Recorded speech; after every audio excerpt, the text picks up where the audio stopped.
आज इजरायल के साथ खड़ा होने का ऐलान करते हुए प्रधानमंत्री ब्रिटेन के जो हैं ऋषि सुनक तेल अवीव पहुंचे। इजरायल के प्रधानमंत्री बेंयामिन नेतन्याहू से मुलाकात की, दोहराया कि वो आतंकी वारदात के खिलाफ पूरी तरह खड़े हैं। इसके पहले जो बाइडेन तेल अवीव पहुंचे थे और इस बीच अमेरिका से इजरायल स्मार्ट बॉम्ब भी पहुंच रहे हैं। कहा यह जा रहा है कि स्मार्ट बॉम्ब ने गाजा पट्टी के परखच्चे उड़ा दिए हैं।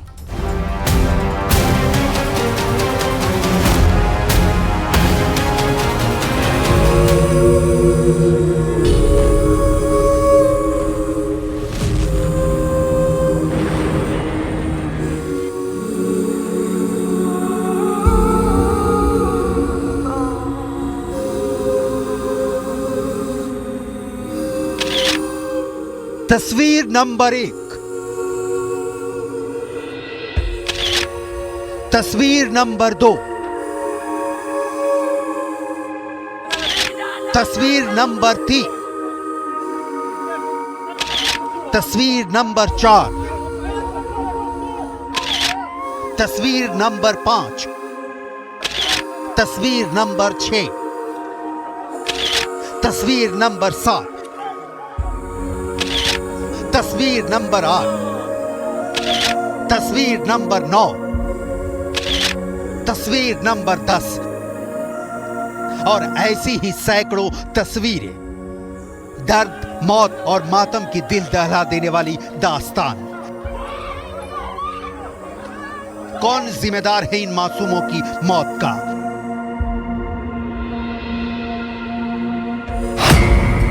हमास, हिजबुल्लाह, ईरान, सीरिया, मिस्र, तुर्की, इजराइल, अमेरिका या कोई नहीं या सभी?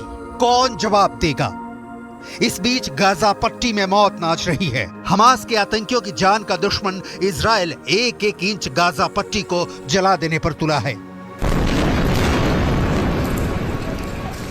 और इस काम में अमेरिका चट्टान की तरह इजराइल के साथ खड़ा है। बाइडेन से बोले नेतन्याहू कि रात तो रात, दिन तो दिन, और बोले कुछ नहीं तो कुछ नहीं, ना दिन ना रात।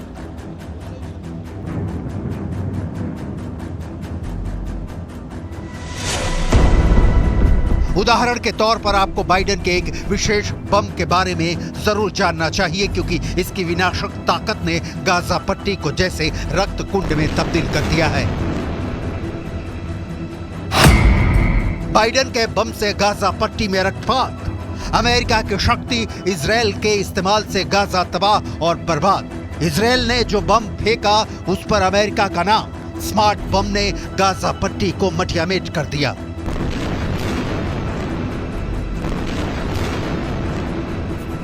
कहानी सीधी और बिल्कुल साफ है कि गाजा की तबाही वाले हथियार कहीं और से नहीं बल्कि बेंयामिन नेतन्याहू को बाइडेन से मिल रहे हैं।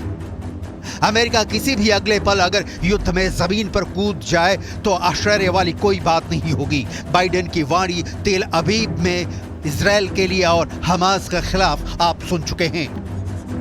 Israel, as they respond to these attacks, it seems to me that have to continue to ensure that you have what you need to defend yourselves. I was deeply saddened and outraged by the explosion at the hospital in Gaza yesterday. And based on what I've seen, it appears as though it was done by the other team, not you. They're committed evils that and atrocities that make ISIS look somewhat more rational. यह बहुत clear है कि अरब देश चाहे जितनी शक्ति जुटा ले, एक होकर भी इजराइल को हरा नहीं पाएंगे, क्योंकि सुपर पावर अमेरिका उसके साथ है। लिहाजा अमेरिका से हथियारों की सप्लाई जारी है। अमेरिका के खास बम ने गाजा की गलियों में कोहराम मचा दिया है।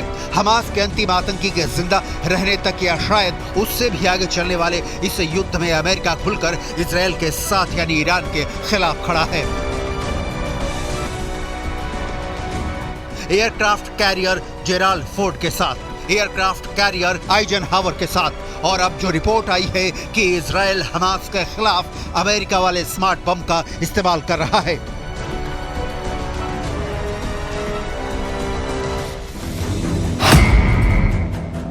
ये स्मार्ट बम क्या है, इससे किस लेवल पर नुकसान पहुंचाया जा सकता है, अमेरिका इजराइल को अब तक कितने स्मार्ट बम सप्लाई कर चुका है, बाइडेन के स्मार्ट बम ने गाजा में अब तक कितनों को मारा, और ये क्या सच भी है या नहीं कि इजराइल के पास अमेरिका वाले स्मार्ट बम हैं भी या नहीं।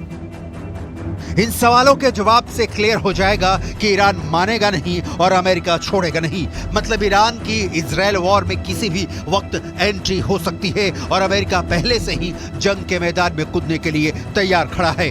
गाजा को तबाह करने में अमेरिका को घंटे भर का वक्त भी नहीं लगेगा, लेकिन ईरान कूदा तो इजराइल को हफ्ते ही नहीं, महीने ही नहीं, अंजाम परमाणु बम में भी हो सकता है। लेकिन इसकी डिटेल आगे।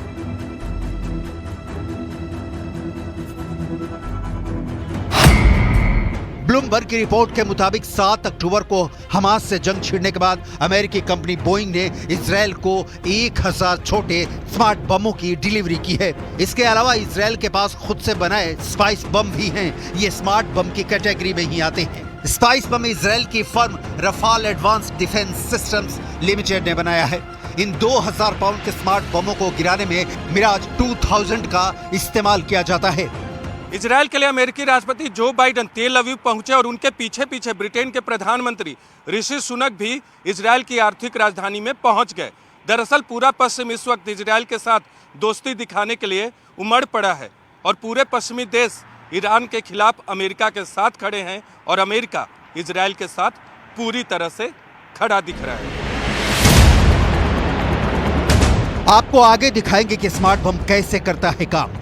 पहले पश्चिमी मीडिया की ही एक और रिपोर्ट जिसमें बताया गया है कि स्मार्ट बम नहीं बल्कि पुराने अनगाइडेड बम से ही इजराइल गाजा को जला रहा है। यूरेशियन टाइम्स की एक रिपोर्ट में दावा किया गया है कि इजराइल गाजा में पुराने अनगाइडेड बम दाग रहा है जिनका टारगेट सटीक नहीं होता है। इसकी वजह से ये फायर होने के बाद कहीं पर भी गिरकर फट जाते हैं। इनमें कई तो 1950 के हैं, जैसे M117 जो कोरियाई युद्ध में इस्तेमाल हुए थे। हथियारों पर हाहाकार मचा है कि कौन सा हथियार, तो हमने इंटरनेट पर दी गई स्मार्ट बम से जुड़ी सारी डिटेल खंगालनी शुरू की। पता चला कि ऐसे ही स्मार्ट बम अमेरिका यूक्रेन को भी सप्लाई कर चुका है। स्मार्ट बम के पहले इस्तेमाल की कहानी आपको आगे दिखाएंगे।